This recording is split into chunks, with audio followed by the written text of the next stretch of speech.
20 million in this budget. 4 or 5 million reduction for primary education, which includes a reduction in capitation.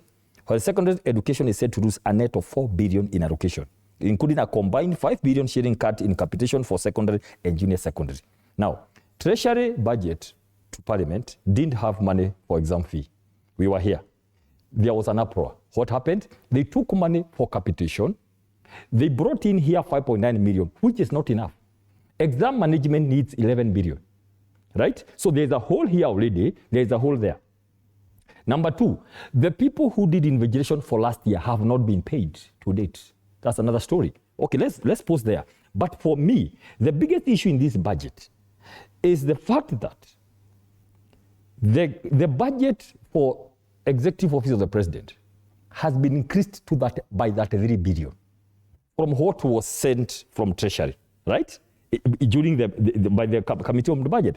A lot of that money has gone to defense, has gone to DCI, has gone to IG of police, have gone to DIG office. It has gone to a lot of security issues, which now begin raising questions. So you must connect policy, and day-to-day life. And that's why we are here, some of us, because we analyze.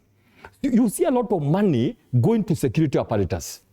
Part of that money, 150 million, this is very important, is going to procure Optimus 3.0 software to DCI, which is meant, and I'll put it this clearly, there's a software, a form of malicious software, it infiltrates devices, corrects user data, and transmits it to third parties without consent.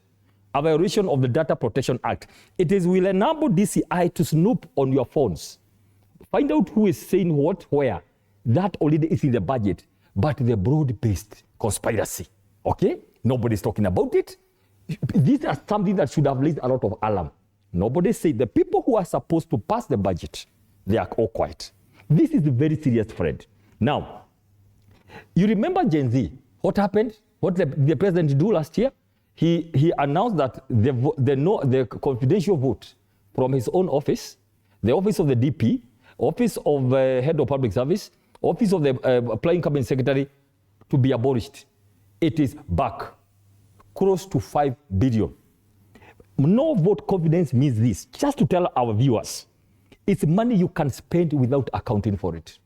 You just need to sign a certificate that the money went to the intended uses.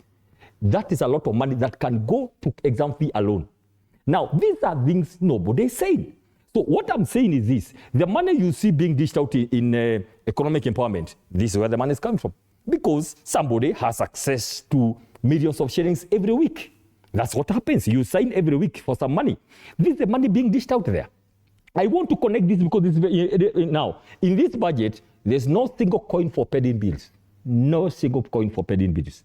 Now, like I have said, money for subsidy for fertilizer has been reduced, okay? Money for a coffee cherry fund has been reduced significantly. Actually, it's not there. All this money meant to caution agriculture and farmers and education and health. Remember, UHC, people who saved this country from COVID, they have been demonstrating the streets, wanting 3.9 billion.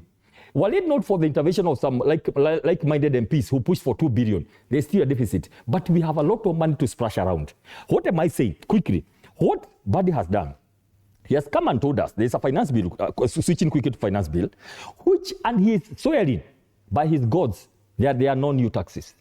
But what has happened? Do you know, Fred, sitting here, once the finance bill collapsed last year, it came back under the miscellaneous, where you go amend excise tax separately, you amend this other tax, income tax, in December, during the miscellaneous. What do they want to do? Come and say there is no taxes here. But I can tell you today, seated here, finally, within the next coming month, maybe this August, you are going to see the miscellaneous, and they are going to amend all this, because what this finance bill has done, Fred, don't hit directly, like last year. You hit here to hit that one, to hit here. So you propose something in this finance bill to amend that other act, okay, to go all the way. So this is my summary of this. Is that your parting shot? Because and finally, look here. When Kibaki came, Fred, he never fought so hard trying to snoop on your KRA M-Pesa to find out what. He just said, kulipa ushuru ni kujitegemea. But do you know the difference between that and that? The trust. People trusted government with their money. The problem here is, do we trust? Do Kenyans feel happy to pay taxes? Because they don't know And they don't know where the money is going to go. Barangojiri Wambugu, parting shot, 60 seconds. First, people have never trusted government with their money.